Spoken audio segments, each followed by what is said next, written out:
Sir से बड़ महाराज जी राधे राधे। महाराज जी रोज कोई ना कोई पाप हो ही जाता है, फिर मनुष्य जन्म मरण के चक्कर से कैसे छूटेगा? ऐसे कैसे हो जाता है पाप? ऐसे कैसे रोज हो जाता है? करोगे तो हो जाएगा, लेकिन ऐसे कैसे हो जाएगा? जैसे मतलब कि पैरों के नीचे कीड़े नहीं, अनजाने के पाप को दंड नहीं मिलता। जैसे आंख बनाई गई, अब देख के चलो। अब जैसे आप इधर उधर देखने लगे तो आपकी गलती हुई ना। आंख बनाई गई, रास्ता देख के चलो। मान लो जीव मर गया या कोई गड्ढा है या क्या है, देख के चलो ना।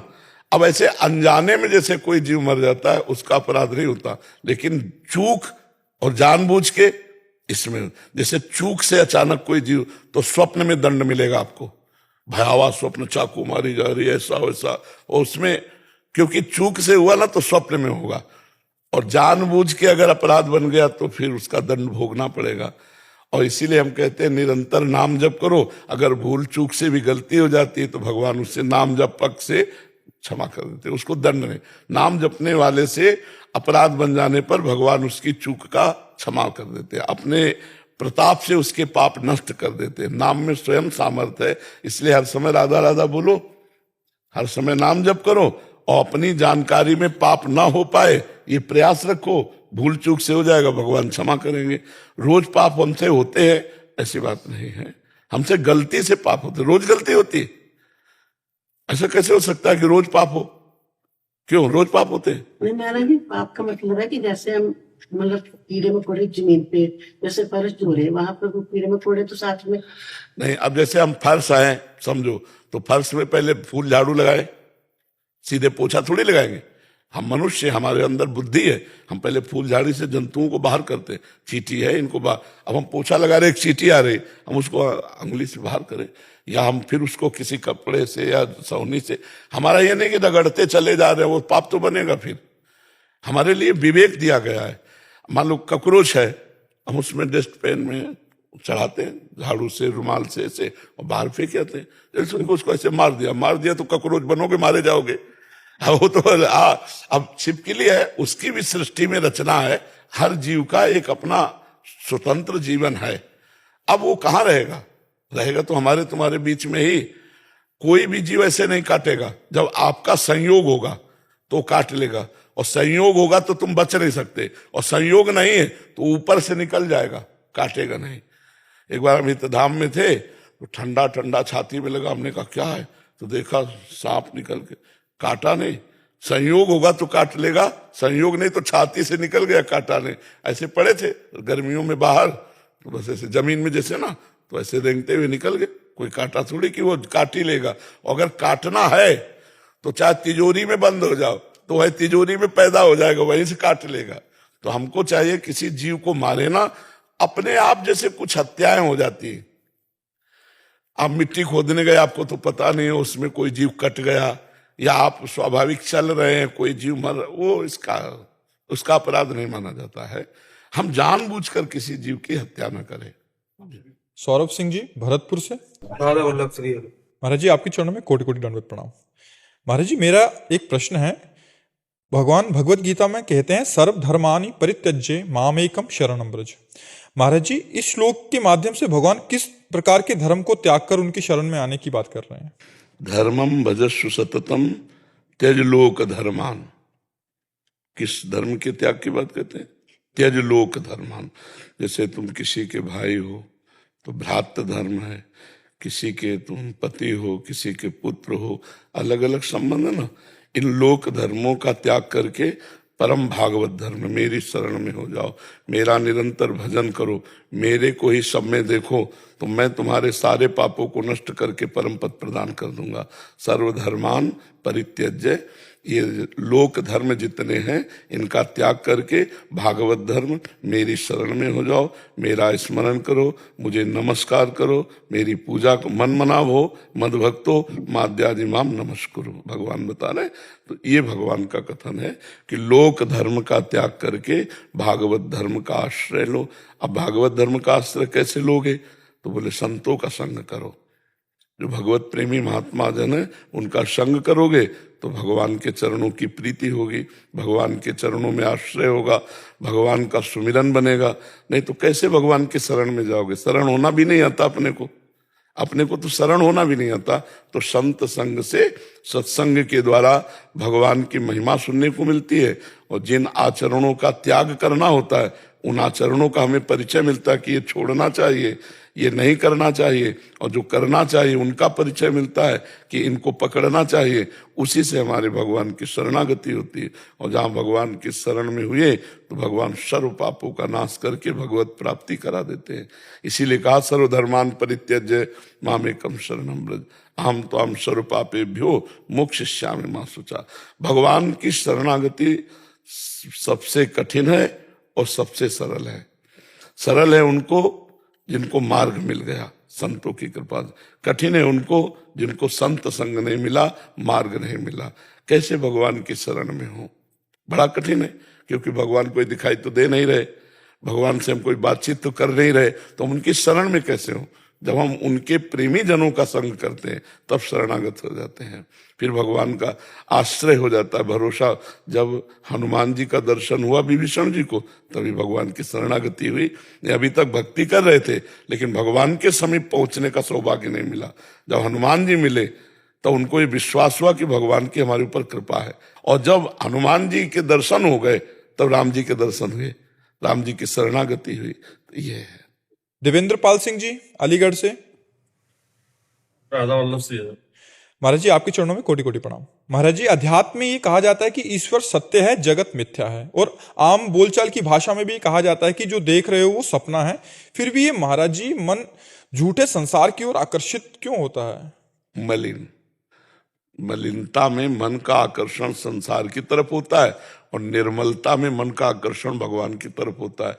निर्मल मन जन सो मोहि पावा, मोहि कपट छल छिद्र न भावा। तो मन की मलिनता क्या है? दुर्वासनाएं मम सदा परिकर्षयन्ति। ये जो काम है, क्रोध है, लोभ है, मोह है, मद है, ये दुर्वासनाएं हैं। ये दुर्वासनाओं के कारण हमारे मन में मैल जमा हो गया है। अहंकार का मैल, ममता का मैल, काम का मैल, क्रोध का मैल, मत्सर का, ईर्ष्या का, द्वेष का, लोभ का। अब ये भजन से छूटे, भजन जल से मन निर्मल होता है। खूब नाम जप करो, सत्संग सुनो, बड़े बूढ़ों की सेवा करो, दूसरों का उपकार करो, और ये सब भगवान को समर्पित कर दो। उससे मन निर्मल हो। और जहां मन निर्मल हुआ तो सच्चे मानिए, जैसे बमन समझते हैं ना, बमन माने जो उल्टी की जाती है, उसको खाने का मन नहीं होता, ऐसे किसी भी भोग के भोगने का मन नहीं होगा। रमा विलास राम अनुरागी तजत बमन जिम जन बड़भागी। वो बड़भागी जन जो निरंतर भगवान का भजन करते हैं, वो वमन की भांति संसार के सुखों का त्याग कर देते हैं। तो अभी हमारा मन मलिन है तो संसार की तरफ आकर्षित होता है, और जब निर्मल होगा तो भगवान की तरफ आकर्षित होगा। अब निर्मल कैसे करे?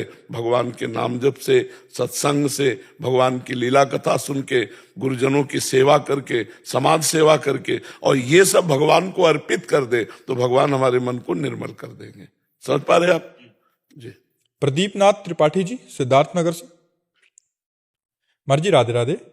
महाराज जी बच्चों को संसार में अच्छे तथा सुखी जीवन के लिए आध्यात्मिक ज्ञान जैसे पूजा पाठ शास्त्र आदि की जानकारी देने की आवश्यकता आदि होती है, या फिर सांसारिक ज्ञान, विषय, धन, रिश्ते नाते आदि की जान? दोनों चाहिए, दोनों चाहिए, दोनों चाहिए, एक से नहीं बनेगा। अगर हम रा और बड़ा की मात्रा और माँ, इसका ककारा में ना ज्ञान, तो हम राम नहीं लिख सकते। अध्यात्म का राम हम नहीं लिख सकते। यदि ककारा और मात्रा हम संसारिक ना पढ़े होते तो अध्यात्म के ग्रंथ हम नहीं पढ़ सकते। अध्यात्म और लौकिकता, आधुनिक पढ़ाई दोनों आवश्यक है। संसार में किस तरह व्यवहार में प्रवीण होना है, और व्यवहार में रहते हुए किस तरह अध्यात्म में चलना है, ये दोनों शिक्षा जिसको आती है वो परम प्रवीण संसार सागर से पार हो जाता है। अब एक केवल अध्यात्म शिक्षा में प्रवीण है तो बाबा जी बन के जीना होगा, क्योंकि व्यवहार का ज्ञान नहीं। तो व्यवहार का ज्ञान है, अध्यात्म नहीं, तो केवल आसुरी प्रवृत्ति, राक्षस की तरह उसका जीवन होगा। दोनों होने चाहिए, अध्यात्म और व्यवहार दोनों का जिसको ज्ञान है वही सच्चा एक भारतवासी या एक विश्ववासी बन करके भगवान का चिंतन करते हुए व्यवहार को सम्यक रूप से निर्वाह करते हुए। बड़ा मीठा मधुर अमृत में भगवान का नाम है। अगर कुछ और ज्ञान ना हो, केवल राधा राधा बोलता है तो सब आध्यात्मिक ज्ञान आ जाएगा। कभी राम शब्द बोलने की जिनको सामर्थ्य नहीं थी, मरा मरा बोले, उन्होंने भगवान के लीला चरित्र को रच दिया। मतलब नाम मात्र से संपूर्ण ज्ञान प्रकाशित हो गया। तो यदि हम अपने बच्चों को थोड़ी देर नाम जप की शिक्षा दें, थोड़ी देर भगवान के चरित्र सुनाएं, थोड़ी देर सत्संग सुनाएं और शेष समय पढ़ो लिखो खेलो कूदो, तो उनके अंदर आध्यात्मिक संस्कार जाएगा। पहले जब स्कूल में पढ़ते थे तो रहीमदास जी के दोहे, कबीरदास जी के दोहे हमारी पढ़ाई में, आपकी भी पढ़ाई में चलते थे ना, बिल्कुल हाँ। और पवित्र देशभक्तों के चरित्र और ऐसी गाथाएं सुनाई जाती थी जिससे देश प्रेम हो, थोड़ा सात्विकता हो। अब हम लोग सुबह जब स्कूल जाते थे तो सिखाया गया था मास्टर के चरण छूना, उनको नमस्कार करना। अब ये सब सभ्यताएं जो है वो धीरे धीरे अध्यात्म की अंतर्ध्यान होती जाती है। प्रातःकाल उठ के रघुनाथा, मात पिता गुरु नावे माथा, कहाँ रह गए आज के बच्चों में संस्कार? कोई बिरला अपने माता पिता के चरण छूता होगा रोज? नहीं, चरण छूने की।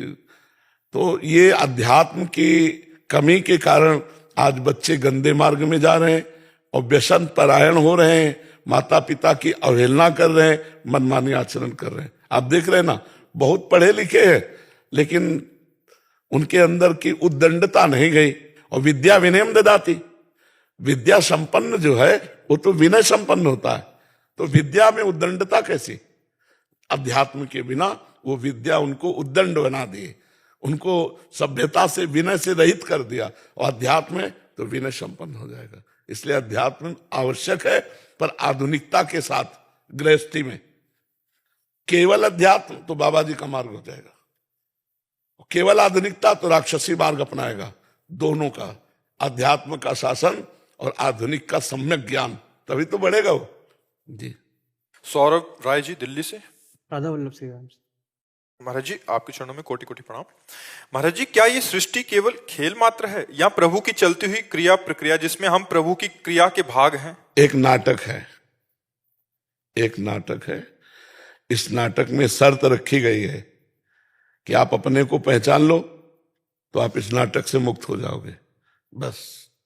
अब आप क्या हैं जान पाए हो क्या? अपने को तो नहीं जान पहला, इसीलिए इस खेल में बांध दिए गए। आप शरीर तो हो नहीं, ढांचा तो सबका अलग है शरीर से। आप मन भी नहीं हो, बुद्धि भी नहीं हो, क्योंकि मन बुद्धि को आप जानते हो तो आप क्या हो? जब आप जान जाओगे तो आप हो, आप ही हो, जानत तुम्हें बस मुक्त हो गए, खेल से मुक्त हो गए। अब इतना कह दिया तो 2 मिनट में, लेकिन पूरा जीवन निकल जाता है इसी को समझने के लिए, पूरा जीवन लग जाता है इसी में साधना करने के लिए। नाम जप करो, ये एक नाटक है माया का, जगन नाटक वैभवा। एक परमात्मा अपने आप को अनेक रूपों में खेल रहा है। माया का नाटक मतलब जो है नहीं, बस दिखाई देता है। एक दिन सुदामा जी भगवान श्री कृष्ण के साथ समुद्र स्नान करने जा रहे थे। यार दोस्त, तुम्हारी माया सुनते बड़ी विचित्र है। माया क्या है? भगवान ने कहा पहले समुद्र स्नान करते हैं, फिर बाद में बताएंगे। गए, जो सुदामा जी ने डुबकी मारी, उन्होंने देखा कि वो एक राज्य में पहुंच गए, उस राज्य में स्वयंवर हो रहा है। तो सुदामा जी स्वयंवर देखने गए तो सबने कहा आओ आओ आओ, ये तो बड़े पूजनीय है, श्री कृष्ण द्वारिकाधीश के मित्र हैं। और इतना कह रहे थे कि उस लड़की ने जयमाला डाल दिया। अब तो ब्याह हो गया, अब तो पूरे राज्य के स्वामी हो गए। वो राजकुमारी ही वहां की मालकिन थी। अब तो 8-10 लड़के भी हो गए, कई वर्ष व्यतीत हो गए। इसके बाद वो राजकुमारी मतलब जो रानी थी वो पधार गई। वहां का नियम था कि पत्नी पधार जाए तो पति को जबरदस्ती उसके साथ बांध के जलाया जाता था। जैसे अपने आप पूर्व में सती प्रथा थी ना, तो वहां पति को सती होना पड़ता था। अब सुदामा जी के ऊपर समस्या आई, बोले बांधो इसको, जलाओ। तो जब बांधने लगे तो कहा श्री कृष्ण बचाओ।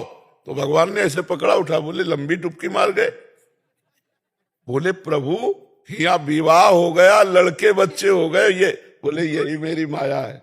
कुछ नहीं था, केवल डुबकी मारी। ऐसा मार्कंडे नाम के एक ऋषि हुए हैं, तो उन्होंने भगवान से पूछा कि तुम्हारी माया क्या है? तो भगवान ने कहा समय से हम दिखा देंगे। तो अपने आसन में बैठे थे, इतने में देखा समुद्र मर्यादा तोड़ करके आ गया। पूरी पृथ्वी जल में डूब गई और वो जल की तरंगों में थपेड़े खा रहे हैं, मार जल ही जल। अब इतने व्याकुल हो गए, भगवान को पुकारा। जो ही पुकारा तो देखा है कि वट वृक्ष के पत्ते में भगवान अपने दाहिने चरण को करकमल से पकड़कर पी रहे हैं। करारविंदेन मुखारविंदम मुखारविंदे विनिवेशयंतम वटस्य पत्रस्य पुटे सयानम बालम मुकुंदम मनसा स्मरण। ये शोभा देखी और एकदम व्याकुल हुए तो भगवान मुस्कुरा दिए। जो ही मुस्कुराए से उनके पेट में चले, वहां देखा तो अनंत ब्रह्मांड। अब फिर भगवान ऐसे जमुआई ली तो बाहर आ गए, फिर देखा वही प्रलय, कांप गए और भगवान से प्रार्थना की, भगवान मुझे बचाओ। तो देखा अपने कुछ आसन में बैठे, एक बूंद पानी नहीं। तब भगवान को प्रार्थना की तो भगवान प्रकट, बोले प्रभु ये सब क्या था? बोली मेरी माया। बोले एक बूंद पानी नहीं, अनंत ब्रह्मांडों में प्रलय का जल देख। भगवान ने कहा यही मेरी माया है। तो जो दिखाई दे रहा है वो है नहीं, जो है वो दिखाई नहीं दे रहा, यही भगवान की माया है। देखो ना, तुम्हारा ये रूप था पहले और ना ये रूप बाद में रहेगा, बीच में दिखाई दे रहा, ये माया में है। और जो आप हैं वो पहले थे, वो अब भी हैं, वो आगे रहे, वो दिखाई नहीं दे रहा। ना उसका एक्सरा किया जा सकता है, ना फोटो खींची जा सकती है। जो मैं हूं उसका एक्सरा नहीं हो सकता। शरीर का हो सकता है, हड्डियों का हो सकता है, लेकिन मन का एक्सरा नहीं हो सकता, बुद्धि का नहीं हो सकता और जीवात्मा का नहीं हो सकता। तो इसलिए हम जब तक अपने स्वरूप को नहीं जानते तब तक ये माया खेल जबरदस्ती खेलना पड़ेगा। और जहां जान गए तो जीवन मुक्त हो गया, उसी को तो कहते जीवन मुक्त। तो नाम जप करो, सत्संग सुनो और किसी का अहित ना करो, पाप आचरण ना करो, तो आप धीरे धीरे धीरे धीरे ज्ञान संपन्न हो जाएंगे। और पाप आचरण होंगे तो फिर बात नहीं बन पाएगी। जी। मोना जी दिल्ली से। राधे राधे महाराज जी। महाराज जी, जैसे हम भोग भोगने से उसी समय थोड़ा सा सुख का आभास होता है, वैसे ही थोड़ा नाम जप से आनंद अनुभव क्यों नहीं हो रहा अभी? इसमें थोड़ा नहीं होता, इसमें महान होता है। नाम जप में पहले पाप का नाश करेगा। यद तज्ञे विष्णु परिणामे अमृतोपमम तत्सुखम सात्विकम स्मृतम। और यद तज्ञे अमृतोपमम परिणामे विष्णु तत्सुखम राजसम स्मृतम। जिसकी शुरुआत विष जैसी हो नाम जप, उसका परिणाम अमृत जैसा होगा। ये सात्विक भगवदानंद है। और जिसकी शुरुआत अमृत जैसी हो, परिणाम विष जैसा हो, सांसारिक भोग। इसमें तत्काल सुख की अनुभूति का भ्रम होता है तो जीवन पूरा बर्बाद हो जाता है। इसी में जीवन लगा रहता है, हाथ कुछ नहीं लगता। और भगवदानंद में एक विष जैसा लगता है। 3 बजे उठना, नहा धो के माला जपना, आराम से खूब पड़े 8 बजे तक सोना, अमृत जैसा लगता है, लेकिन इसका परिणाम विष होगा। जिसकी शुरुआत विष जैसी लगे उसका परिणाम अमृत होगा। समुद्र मंथन में सबसे पहले विष निकला, फिर बाद में अमृत निकला। इसमें बाद में आनंद मिलेगा। पहले नाम जप के द्वारा पाप वासनाएं नष्ट होंगी, पाप प्रवृत्ति नष्ट होगी, तब आनंद के। अब कितना पाप जमा है वो भगवान जाने। तो इसलिए हम खूब नाम जप करें और चिंता आनंद की ना करें। जहां आनंद शुरू हुआ फिर बढ़ता ही चला जाएगा, कभी घटेगा नहीं। ये भगवदानंद बढ़ता रहता है, ये कभी घटता नहीं है। और विषय सुख घटता जाएगा। एक चीज को एक बार पाओ, मान लो खीर पाई, अच्छी लगी, फिर पाओ तुरंत, फिर और पाओ, घृणा हो जाएगी, नहीं खीर नहीं, उसमें नहीं निकलता जाएगा।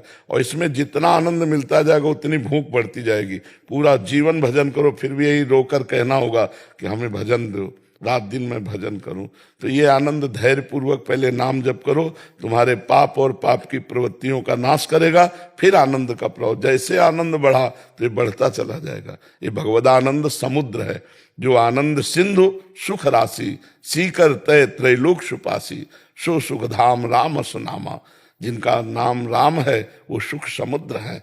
जितना नाम जप करोगे उतने भगवान के सुख समुद्र में डूबोगे। पर प्रारंभ नहीं, प्रारंभ में तो विष जैसा लगेगा, परिणाम अमृत जैसा होगा। यद तज्ञे विष्णु परिणामे अमृतोपमम। महाराज जी, श्री हरिवंश महाराज जी, मैं आपको अपना परम प्रिय मित्र मानता हूँ। तो प्रभु जी, आपकी जो ऐसी सोच हुई कि नाम जप से ही सब कुछ हो सकता है, वो आपको कैसे पता चला? आप कृपा करके मेरे को बताएं। बचपन से बच्चा इसी मार्ग में भगवान ने डाला, तो उसी से अनुभव के बाद अंतर्गत बोल रहे। सब कुछ देखा है ना, प्रभु जी 18 अक्टूबर को मैं यहाँ पर अपने घर से मैं लाइब्रेरी आ रहा था पढ़ने, एक भैया को देखा वो पैदल पैदल श्री धाम वृंदावन आपसे मिलने आ रहे हैं। तो मैंने घर पे भी नहीं बताया और मैं लाइब्रेरी से सीधा बैग उठा के और सीधा यहाँ पर पैदल पैदल। नहीं, गलत किया। इससे नहीं, नहीं, घर वालों को सूचना देना अत्यंत आवश्यक है। ऐसे नहीं चलना चाहिए, क्योंकि वो चिंतित होंगे ना। हम दूसरों के दुख का कारण क्यों बने? हम एक सूचना दे देते हैं, उनके पैर छू करके अनुमति ले लेते हैं, फिर आते हैं तो क्या परेशानी हो जाती है? प्रभु जी मैंने अपने घर पर भैया को फोन कर दिया, भैया ने सब कुछ संभाल लिया। मैं यहाँ पर प्रभु जी 5 दिन में आ भी गया, तो दूसरे दिन आपका स्वास्थ्य खराब हो गया। हम 2 दिन यहाँ पर वेट किए, आपका स्वास्थ्य खराब हो गया, दर्शन भी नहीं हो पाए। नहीं, ऐसा तो स्वास्थ्य नहीं खराब हुआ कि हम आए ना हो। 18 अक्टूबर को प्रभु जी हुआ था, 17 और 18 को। 1-2 दिन महाराज जी आप आ नहीं पाए थे, बहुत ज्यादा बीमार हो गए थे महाराज जी आप। 103 बुखार 4। नहीं, कौन सा महीना चल रहा है? 3 महीने पहले महाराज जी। हमें ऐसे नहीं ज्ञान होता अक्टूबर जो नहीं, हम तो चैत वैशाख जेठ आषाढ़ हम समझ रहे इसी महीने की बात कर रहे हैं। कार्तिक से पहले महाराज जी। अच्छा हुआ होगा कभी ऐसा? प्रभु जी आपकी जो पॉजिटिव थिंकिंग है और आपको ऐसा कि नाम जब से ही सब कुछ होता है, ये ज्ञान आपको मतलब कोई अनुभूति हुई या फिर किसी शास्त्र में आप? अरे एक अनुभूति है, ढेर लगा अनुभूति जिस मार्ग में चला जाता है उसकी अनुभूतियां होती। पहली बात है कि बच्चा सोचो, उस बालक की जो 13 वर्ष से घर से निकला हो तो कितना बड़ा भरोसा होगा भगवान का। न खाने का ठिकाना, न रहने का ठिकाना, न कोई मित्र।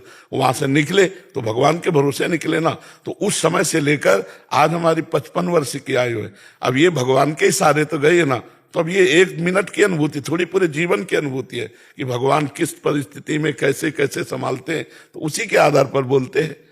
ये जो आज सबको लाभ मिल रहा है ना, ये प्रवचन का लाभ नहीं मिल रहा। प्रवचन तो बहुत होते हैं, ये अनुभूतियों का लाभ मिल रहा है। जो जीवन में हमारे घटित हुआ है, जो जीवन में हमें अनुभव हुआ, वो जब हम शब्दों में बोलते हैं तो आपके अंदर जाकर के प्रभाव डालता है और उसी से आप लुभायमान होकर, आकर्षित होकर परमार्थ में चल रहे। नहीं, प्रवचन तो बहुत अच्छे अच्छे होते हैं, प्रवचन की थोड़ी कमी है कहीं संसार में। श्रद्धा श्रीवास्तव जी कानपुर से।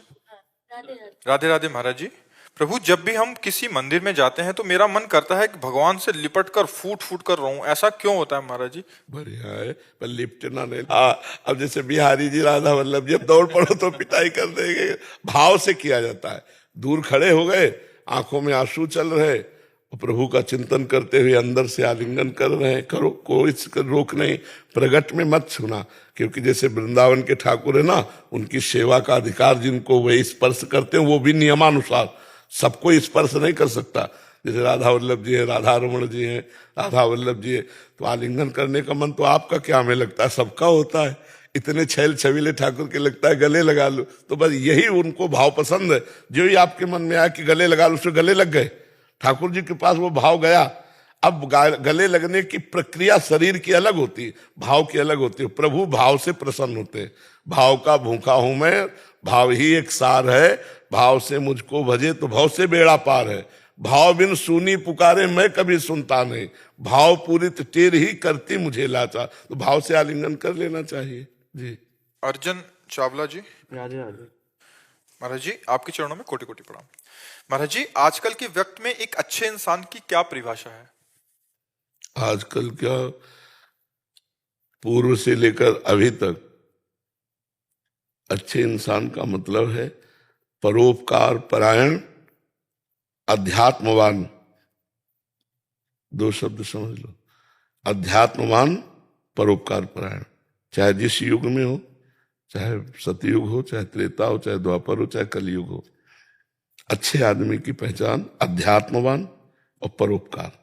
अगर अध्यात्मवान नहीं है तो मुर्दा टहल रहा है, फिर क्या है। और परोपकार नहीं है तो राक्षसी स्वभाव है। तो अध्यात्मवान और परोपकार ही अच्छे आदमी का लक्षण है। अध्यात्मवान नहीं तो छोटी मोटी अच्छाई नहीं है, वो नाटक कर रहा अच्छाई का, क्योंकि उसको ज्ञान नहीं है, वो राक्षसी स्वभाव को व्याप्त हो जाएगा। जैसे थोड़ी सी अच्छाई दिखा रहे हैं, पैर छू रहे हैं, हाथ जोड़ रहे हैं, लेकिन अंदर छुपा हुआ जो उसके राक्षस है, वो जब उदय होगा तो अध्यात्म के बिना उस पर अंकुश नहीं किया जा सकता, वो मार देगा। आदमी के 2 चेहरे होते हैं, एक दिखावटी कैमरे के सामने वाला अलग और एक कैमरे के पीछे वाला अलग। तो अध्यात्मवान है तो ये बात नहीं होगी। वो चाहे एकांत हो चाहे समाज में हो, एक जैसा होगा। और परोपकारी है तो दूसरे का अहित करेगा नहीं। इसलिए अच्छे आदमी की पहचान परोपकार, अध्यात्मवान। आप समझ पा रहे हो? आपकी नजर में क्या अच्छे आदमी की पहचान? मेरे नज़र में तो यही है कि जो अपने माता पिता की सेवा करे और भगवान में भी ध्यान लगाए। इसका मतलब क्या हो गया? दोनों बातें हो गई ना, परोपकार और अध्यात्मवान। तो बातें की होगी ना। अध्यात्मवान जिसको शास्त्र का ज्ञान हो, जो भगवान से अपनापन करता हो। परोपकार माता पिता, परिवार, पशु पक्षी, समाज, किसी की भी सेवा का अवसर आवे तो हिचके ना और सेवा करे, वही अच्छे आदमी का लक्षण है। ठीक है? निखिल जी मुंबई से। राधा रोल। महाराज जी आपके चरणों में कोटि कोटि प्रणाम। महर्षि ये दास का ये प्रश्न है कि गुरु के प्रति पूर्ण समर्पण और अनन्यता कैसे आए? आपके श्री वचनों का आजीवन पालन करूं ऐसी योजना। हाँ, बस आज्ञा पालन से ही आता है। देखो, बिनु जाने न होए प्रतीति, बिन प्रतीत होए नहीं प्रीति, बिन प्रतीत उपजय नहीं विश्वासा, और बिन विश्वास भगति नहीं ते, बिन द्रवहि न राम राम कृपा, बिन सपने जीव न ला विश्राम। पहले तो हमें विश्वास हो कि मेरे गुरु जी पर ब्रह्म है।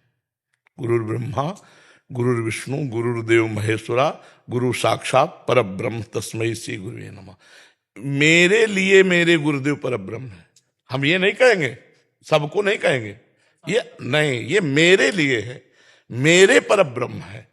बंदो गुरुपद कंज कृपा सिंधु नर रूप हरि, महामोहतम पुंज जासु वचन रविकर निकर। मेरे लिए हरि ने गुरु रूप अवतार धारण किया, ये मेरे लिए गुरु ने अवतार। हाँ, ये अपने अंदर भावना रखनी। और जो गुरु जी ने नाम दिया है, जब नाम जप करोगे आप निर्विकार होने लगोगे, आनंद की वृद्धि होगी, तब समर्पण होगा आपका असली समर्पण। हाँ, बलिहारी गुरु, बलिहारी, आपने जो मुझे सुख दिया, अब तन मन प्राण सब कुछ आपको बलिहारी, तब आएगा। ऐसे थोड़ी आ जाएगा।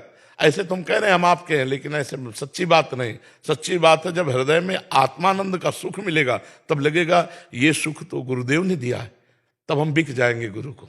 तो इसीलिए गुरु जी ने जो नाम दिया है, हम उस नाम को खूब जप करें और गुरु की आज्ञा का पालन करें, तो गुरु हमारे प्राण हो जाएंगे, गुरु हमारे जीवन हो जाएंगे, गुरु हमारे सर्वस्व हो जाएंगे, और गुरु ही सब कुछ है। अभी साधन माना जाता है गुरु को। हाँ, गुरु को साधन माना जाता है और साध्य कुछ और माना जाता है। तब तक समर्पण नहीं हुआ। जब गुरु ही साध्य हो गए, गुरु साक्षात परब्रह्म, तो हम किसके दर्शन अब चाहेंगे? हम तो रोज दर्शन कर रहे हैं अपने परब्रह्म के आनंद का। लेकिन ऐसा नहीं होता। हम गुरु में मनुष्य भाव करते हैं, हम गुरु में कभी कभी थोड़ा बड़ा भाव किया तो अच्छे संत भाव कर लेते हैं, अच्छे साधक भाव कर लेते हैं। लेकिन गुरु साक्षात परब्रह्म, तस्मै श्री गुरुवे नमः, ऐसा तो कोई बिरला ही करता होगा। गुरु बोले कहां तक पहुंच हुई? बोले पूरी पहुंच हो गई। क्यों? हमने अपने गुरु को पा लिया, अब सब कुछ पा लिया, हमने पा लिया। बोले तुम सिद्ध हो गए? बोले हम सिद्ध नहीं हुए, पर सिद्ध के हो गए। हम सिद्ध के हो गए हमारे, हमने परब्रह्म का वर्ण किया, हमारे गुरुदेव परब्रह्म है। पर ये अंदर भाव आना, नहीं तो गुण दोष में शरीर के अनुसार हम गुरु का भाव रखते हैं, परब्रह्म का भाव तो कोई बिरला ही रखता है। और जो परब्रह्म का भाव रख ले तो फिर सब बेड़ा पार है। अब हमको किसके चाहे? हमारे गुरु मिल गए, हो गए, हमारे गुरु मिल गए, हो गए। देखो, गुरु के वचनों पर विश्वास। एक दिन भक्तमाल जी में एक चरित्र है कि एक शिष्य गुरु की सेवा के लिए भिक्षान्न मांगने जाते थे। तो 10-5 गांव मांग लिए और फिर वो 2-4 महीने चला, फिर मांग लाए। तो मांगने जा रहे थे और वो संत सेवा करते थे, गुरु जी संत सेवा कराते थे। तो गुरु जी ने कहा, बेटा अच्छा तुम जा रहे हो भिक्षा को, मैं एक बात कहना चाहता था। तो उनका गुरु जी बताओ। बोले नहीं, लौट के आओगे तब बताएंगे। अब जब वो लौट के आए तो गुरु जी पधार चुके थे, विमान बांधा जा रहा था। तो उनका भाई क्या हो गया? बोले आपके गुरु जी तो गए। बोले ऐसा नहीं हो सकता, गुरु के वचन कभी मिथ्या नहीं होते। उन्होंने कहा था लौट के आओगे तब हम आपको बात बताएंगे। तो बोले नहीं, बोले वो तो पधार गए, विमान बांधा जाता। बोले छोड़ो, गुरुजी ने कहा था कि हम लौट के आएंगे तब बात बताएंगे। नजदीक गए, प्रणाम किया, बोले गुरुजी लौट के आ गए, बात बताओ। उठ के बैठ गए, उठ के बैठ गए। बोले बेटा जैसी तुम्हारी हमारे में प्रीति है वैसी सब संतों में प्रीति कर लो तो बात बन जाए। तो बोले गुरुजी 1 साल के अंतर्गत, 1 साल में सेवा करूंगा, 1 साल के अंतर्गत आप बताओ कि आप में और संतों में भेद तो नहीं किया, फिर आपका मन हो तो परम धाम चले जाना। 1 साल फिर रहे गुरुजी। उनकी बुद्धि है कि मेरे गुरुजी परम ब्रह्म है, और हाँ, और स्थाने वैष्णव, हाँ, और जब वो सत्य है तो हमारी अनुपस्थिति में वो प्राण कैसे त्याग सकते? उन्होंने कहा था बताएंगे, विश्वास, विश्वास। जैसे हरि बाबा के यहाँ कीर्तन होता था अनूप शहर बांध में, जो हरि बाबा का नाम सुना होगा।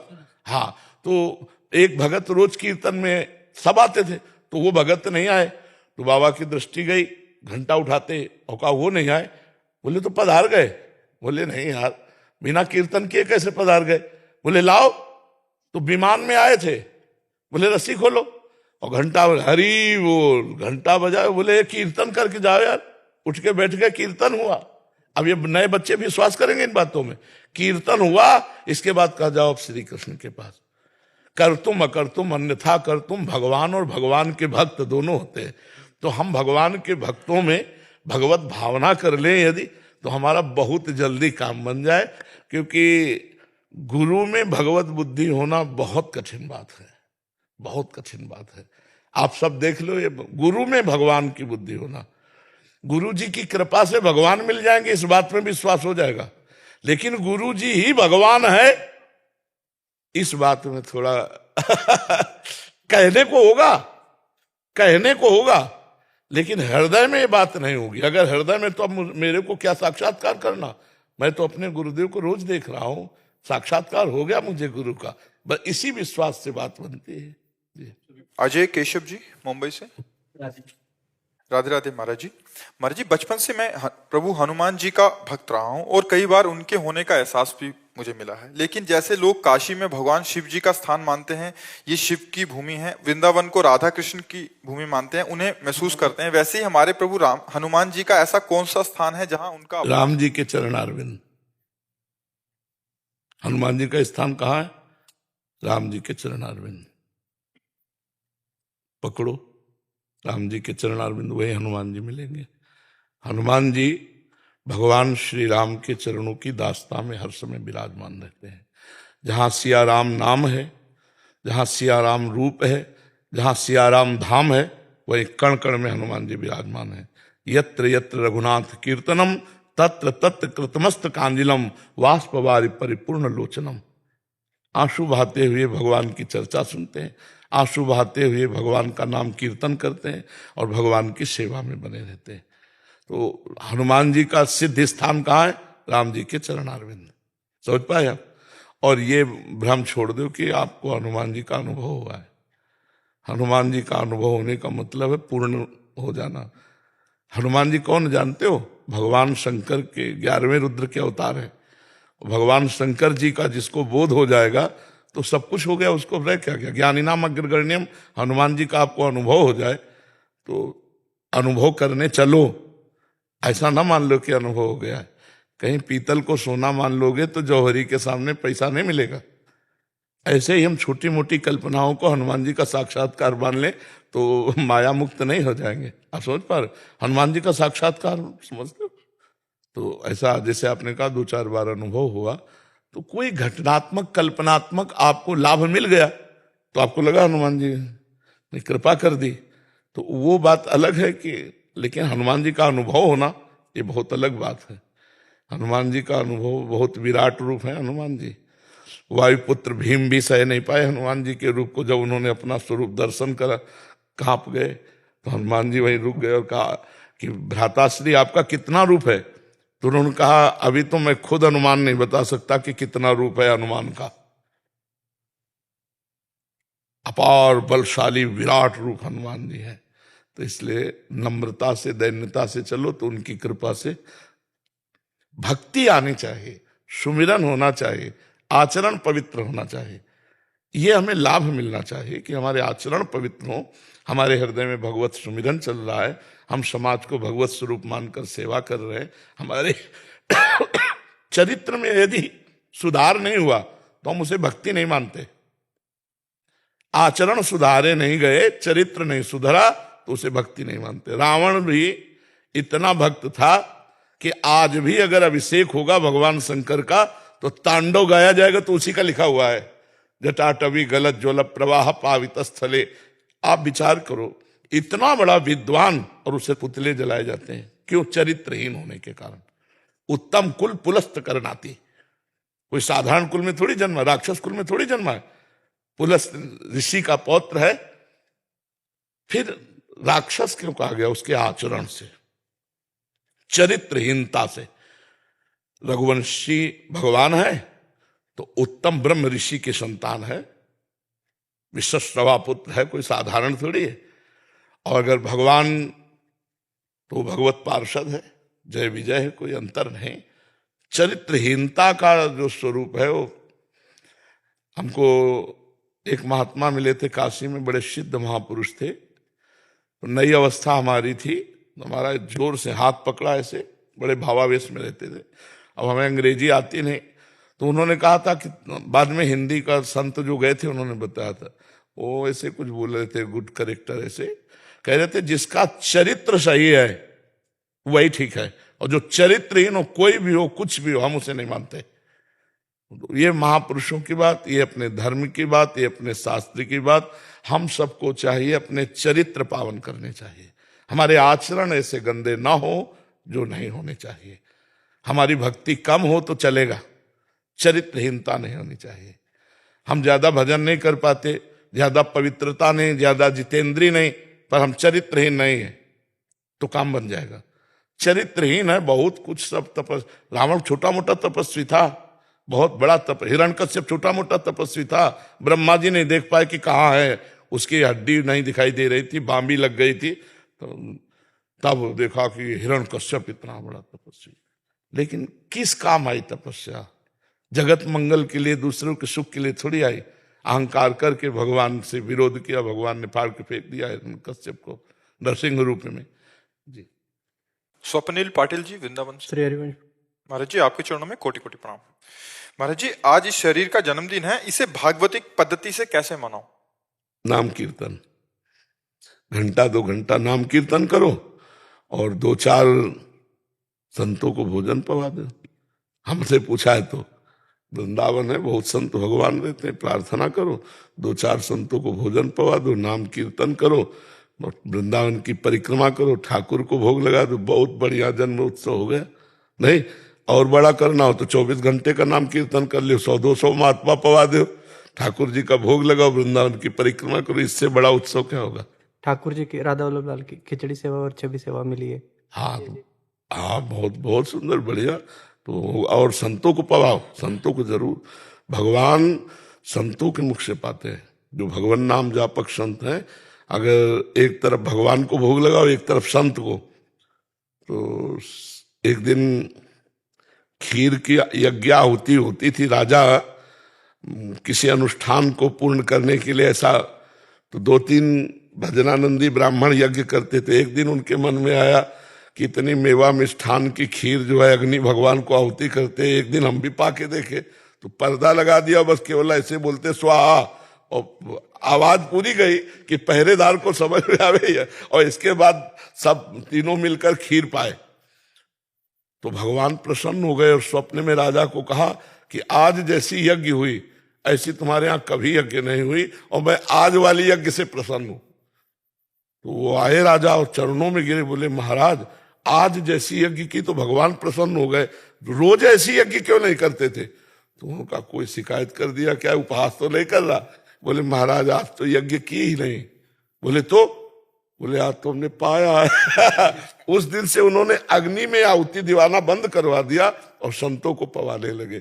तो भगवान श्री मुख से जो पाते हैं वो संतों के। तो अगर ठाकुर जी का भोग लगा और 1-2-4 संतों को पवा दें और नाम कीर्तन करें, वृंदावन की परिक्रमा करें, यही बहुत बढ़िया उत्सव है। तो कलयुग में सच्चे संतों की पहचान ही कैसे करें? भगवान से प्रार्थना करो, सच्चा तो होगा ही, ऐसा तो नहीं है सृष्टि। भगवान से प्रार्थना करो, वही मिला देंगे, वो तुमको भी जानते हो, सच्चे संतों को भी जानते हैं। ऐसा तो है नहीं कि सच्चे संत ना हो। तो हम सच्चे संतों के जानने के लिए अनंत भगवान से प्रार्थना करें। जब द्रवई दीन दयालु राघो तो साधु संगति पाइए, वो भगवान पहुंचा देंगे आपको। इसमें दो बात महाराज जी, मान लो अपना गलत पैसा संत की सेवा में चला गया तो पाप बन जाएगा। हाँ बिल्कुल। अपन ने गलत संत को मैं गाड़ी कमाई के पवा दूं तो पाप। इसीलिए अधिकारी वो भगवान से प्रार्थना करे। और आपको सही बताएं, आपके हृदय में भगवान बैठे, अगर आप पूछोगे तो आपको दृष्टि पड़ते ही कह देंगे नहीं मत दो। भगवान अपने आप सबके हृदय में बैठ करके उत्तर दे देते कि यार यहाँ कुछ गड़बड़ लग रहा है। वो भगवान अंदर संतोष नहीं देंगे, शीतलता नहीं देंगे। जहाँ संतोष और शीतलता मिले, जान लो भगवान यहाँ प्रकाशित है। प्रयास रूपी एक लक्ष्य है मेरा कि अगला जन्मदिन श्री जी के साथ निकुंज में मनाए, ऐसा एक भावड़ा मेरा लक्ष्य है। तो कैसे शरीर छोड़ के जाना चाहते हो क्या अगले जन्म? मतलब श्री जी को जल्दी पाना चाहते हैं। कुछ नहीं, ऐसा कुछ नहीं सोचना चाहिए। अपने को जितने दिन प्रभु इस भूमंडल में रखे, खूब डट के सेवा करनी, नाम कीर्तन करना, दूसरों को उपकार करना। काहे को हम जाए, हमको भेजा है तो हम कुछ करके जाए। निकुंज में जब आपको बुलाना हो तब बुला लेना, नहीं हमें जो सेवा दी है उसे रात दिन हम आपकी सेवा मानकर करेंगे। हमको ऐसे जीना है यहाँ, हमें प्रभु ने भेजा है तो ऐसे भेजा है क्या? हम यहाँ कुछ करके जाएं, दूसरों को सुख दे के जाएं, कि कोई हमारी याद करे, ऐसा हम करके जाएं। हमको निकुंज जाने की जल्दी नहीं है, हमको जल्दी है कि शरीर छूटने के पहले हम ऐसा कुछ करें जिससे हम हजारों का मंगल, हजारों का कल्याण, हजारों की याददाश्त बने। तब तो हमारा आना सफल हुआ। सुअर कुत्ता की तरह जन्म हुआ, मर गए, इससे मतलब क्या रहा? डॉक्टर अंजन कपूर जी, हिमाचल। राधा वल्लभ श्री हरिवंश। महाराज जी, आपके चरणों में कोटि कोटि प्रणाम। महाराज जी, आपकी शरणागति से व राधा नाम कृपा से जीवन में असीम परिवर्तन आया है, वो जीवन जीने की एक नई दिशा मिली है। गुरुदेव, मैं एक आयुर्वेदिक चिकित्सक हूं व मुख्यतः किडनी फेलियर्स और डायलिसिस पेशेंट्स को भी देखता हूं। गुरुजी, किडनी मरीज, डायलिसिस मरीज इस बीमारी से मानसिक रूप, शारीरिक रूप और आर्थिक रूप से बहुत कमजोर हो जाते हैं। हमने उदाहरण के तौर पर आपकी प्रतिमा क्लिनिक पर विराजमान भी की है। कोई मरीज जब बीमारी से परेशान हो तब उसको आपका उदाहरण देते हैं और मोटिवेट करते हैं और राधा नाम जप करने का प्रेरणा भी देते हैं। महाराज जी, आपके श्री मुख से कृपया किडनी मरीजों को संदेश दें जिससे उनको मानसिक शारीरिक शक्ति मिल सके। महाराज, सबसे पहली बात यह है कि जहां हम ये स्वीकार करते हैं कि हम मरीज हैं, सबसे पहला निगेटिव भाव ये हमारे जीवन को नष्ट करने वाला होता है। हमने आज तक अपने को स्वीकार ही नहीं किया कि मैं किडनी मरीज हूं। अगर स्वीकार कर लें तो हम बिस्तर से न उठ पाए। हमारी जो दिनचर्या है, रात्रि के उठना और पूरा सब, ऐसे हम अपने को मरीज नहीं स्वीकार। तो मरीज तो है ही शरीर, पर हमने स्वीकार नहीं किया। तो उससे क्या हो गया कि हमारे अंदर एक प्रसन्नता रहती है। पहली बात, किसी भी मरीज को अपने में मर्ज नहीं देखना चाहिए। शरीर रोगी है, आप अविनाशी भगवान के बच्चा हो, तुम्हारे ऊपर कोई रोग नहीं। हम उस रोग को स्वीकार करते हैं अपने ऊपर, तब अप डाउन हो जाते हैं। और दूसरी बात यह है, जब एक दवा में इतनी सामर्थ्य है कि यहां लगा दी जाए, शून्य कर दी जाए, तो यहां ऑपरेशन होता है, हम देख रहे हैं पर हमें कष्ट नहीं है। तो क्या भगवान नाम में इतनी सामर्थ्य नहीं कि हमारी किडनी फेल है और ये मैं देख रहा हूं पर आनंदित हूं? विचार करना। धन्वंतरी जी ने समस्त आयुर्वेद को शोध करके ये निकाला कि अच्युत गोविंद नाम में जो औषधि पावर है वो किसी औषधि में नहीं है। जो रोग निवारण की सामर्थ्य भगवान के नाम में है वो और किसी औषधि में नहीं है। तो हम नाम जप करें और विचार करें कि नाम, देखो तुम्हारे सामने बैठे हम, डायलिसिस होता है और ये किडनी ऐसी बुरी तरह से खराब है, पोलिसिस्ट किडनी, 6-6 इंच 9-9 इंच उसका आकार बढ़ जाता है। तो पीड़ा भी तो होती है ना, जो काम उसका होता है वो नहीं होता। तो अगर आप अपने में उत्साह रखोगे तो रोग आपको परास्त नहीं कर पाएगा। तीसरी बात यह है कि जब हमारा शरीर रोग युक्त हो चुका है तो हमको अपने दिमाग में बैठा लेना, मरना एक बार ही है, 100 बार नहीं। स्वस्थ पुरुष भी मरेगा और जिसकी किडनी फेल वो भी मरेगा, लेकिन वो टाइम पहले से निश्चित है कि कब मरेगा। तो हम आज क्यों मरे, उसका चिंतन करके आज क्यों मरे? बोले डायलिसिस बहुत कमजोरी करता है। हम आपको कहते हैं हमारे अंदर भी वो आता है। अब जैसे आज डायलिसिस है, डायलिसिस होने के बाद हमें 2 लोग पकड़ के आते हैं, लेकिन 10 मिनट केवल हमको आके बैठाला। 10 मिनट में हम अपने चिंतन में आए, घाटो छोड़ो और टहला फिरा, शौच स्नान अपनी दिनचर्या में लग गए। हमको ये बर्दाश्त नहीं होता कि मैं बीमार हूं। ये अगर हम बर्दाश्त करने कि मैं बीमार हूं, ये स्वीकार करके, तो हम आज ही डाउन हो जाए। आपको हम अपना रहस्य बता रहे हैं। हम पहली बात स्वीकार नहीं किए आज तक कि हम किडनी फेलियर है। हम जैसे सुबह उठते हैं तो हमें ये ध्यान नहीं आता मैं किडनी फेलियर हूं। हमारी दिनचर्या चलती गई। ध्यान तब आता है जब कहेंगे दवा लेना है, अच्छा लाओ दवा, चलो आज डायलिसिस, चलो कर लो, या कोई विशेष पीड़ा हुई तो हाँ ठीक है वो फेल। ऐसा पहला, हम बीमारी को स्वीकार ना करें होते हुए भी। दूसरा, हम ये विश्वास करें कि जब एक शून्य की सुई लगा देने पर हम अंग को चीर फाड़ देखते रहते लेकिन कष्ट नहीं होता। तो ये सामर्थ्य जो भगवान की तरफ से आई इसमें, दवा में, वो नाम में बहुत बड़ी सामर्थ्य है। राधा नाम में हम नाम जप करें और प्रसन्न मुद्रा में रहें, मरने का भय त्याग दें, क्योंकि मृत्यु एक बार होगी, वो सबकी होगी, मेरी नहीं, सबकी होगी। और सबको कष्ट है। कोई मानसिक जल रहा है डिप्रेशन में, कोई शारीरिक दंड भोग रहा है, तो हमको उत्साह संपन्न रहना है, हमको डाउन नहीं होना है। अगर हम भगवान के भरोसे हैं तो अर्थ संबंधी चिंता नहीं करनी चाहिए, क्योंकि तुम्हारे पास कुछ तो होगा। मेरे पास कुछ नहीं था, तब मैं निराश नहीं हुआ। तो आज भगवान को लगा कि इसको जरूरत है, तो व्यवस्था कर दी उन्होंने। नहीं कि हमने कहा नहीं किसी से, अपने आप व्यवस्था है। देनहार कोई और है, देत रहे दिन रहे। तो आप कह दोगे आप बाबा जी, तो हम वही बाबा जी हैं जिसको खाने को नहीं मिलता था, जिसके दवा के पैसे नहीं थे, लेकिन भगवान के भरोसे हैं। तो तुम क्या भगवान के भरोसे नहीं हो सकते? कई जगह ऐसी व्यवस्था देखी गई कि डायलिसिस फ्री होता है, नहीं होता। भगवान संयोग बना देंगे। अर्थ से आप परेशान मत हो, रोग से आप निराश मत हो, तो आप उत्साह संपन्न रहेंगे। मतलब जैसे हम प्रसन्न मुद्रा में हैं तो रोग का हमारे ऊपर कोई प्रभाव नहीं पड़ रहा, न चेहरे पे पड़ रहा है और ना हमारी दिनचर्या पे पड़। अब जैसे सूजन, ये थोड़ा, अब किडनी खराब तो अपना हो, लेकिन हम इसको कुछ नहीं गिनते। अब आदमी, गृहस्थ आदमी क्या होता है कि भोग प्रधान जीवन रहा, अब उसको भोग का, अब वो सब गया, अब अर्थ गया, जीवन निरर्थक उसके समझ में आता है। अगर नाम जप करता हो तो जीवन सार्थक समझ में आवे, तो कितना बढ़िया है। भगवान ने भोगों से बचा लिया। अभी भी नाम जप करे तो आगे जीवन सार्थक। बिल्कुल बिल्कुल बिल्कुल बिल्कुल। ये नाम का ही प्रभाव आप देख रहे हो, जो देख रहे हो। नहीं, दुर्गति हो जाए आपसे कह रहे, क्योंकि हम देखते ना, उसका जो प्रहार होता है ना रोग का, वो दुर्गति हो जाए। पर वो तुरंत एकदम जैसे कोई दबाए बैठा हो और उसको फेंक दो एकदम, ऐसे ऐसे हमें आनंद आता है। वो केवल भगवान की शरण में, भगवान के नाम से। और ये पक्का कि मरूंगा एक दिन, और सबको एक दिन मरना है, तो मुझे आज क्यों मरना है? मैं आज आनंदित रहूं, जैसा जीवन दिया उसी में मैं आनंदित रहूं। और यह आनंदित तभी हो सकते हो जब नाम जप करोगे। तो राधा राधा में पैसा नहीं लगता है। और सब, हम सबको कहते हैं कि भगवान अगर कष्ट देते हैं तो उसकी व्यवस्था भी देते हैं। ये कोई नहीं कह सकता कि ये कष्ट में है, इसके पास व्यवस्था नहीं। भगवान व्यवस्था जब सबकी करते हैं तो हमारी भी करेंगे, ऐसा सोचना चाहिए। हम किसी से मांगते नहीं, अपने आप सब व्यवस्था भगवान करते हैं। हम ऐसे देखते हैं कि जैसे राजकुमार, ऐसे हमें भगवान रख रहे हैं। और हमने सोचा था कि हमारी बड़ी दुर्गति होगी, क्योंकि ना मेरे पास रुपया है, ना एक व्यक्ति है, ना एक इंच जगह है, और हालत ये हो रही, अब क्या होगा? तो सोचा तो वही होगा जो भगवान मंगल करेंगे, और भगवान ने सब ऐसा किया। एकमात्र भगवान से जुड़ने से हर समस्या का समाधान है।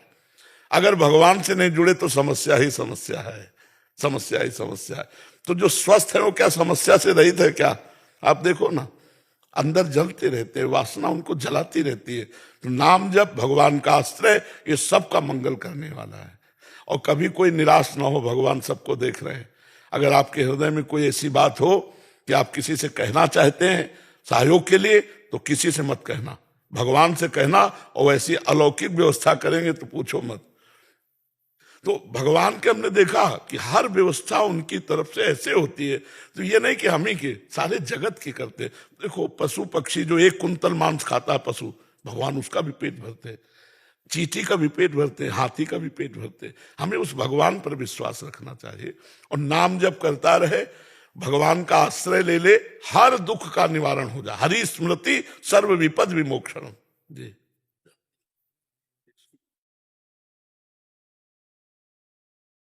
अनाथ बच्चे हैं बाबा, ये बिल्कुल है। उसमें है कि श्री जी की आपकी कृपा से सेवा हो पाती है। अनाथ बच्चे हैं जिनको माता पिता नहीं है। दोबारा बनाई गई कुछ चीजें हैं, कैंडल है, बुलन्स है, कार्ड है न्यू ईयर का, बच्चों ने आपके लिए बनाया है। अच्छा अच्छा। ये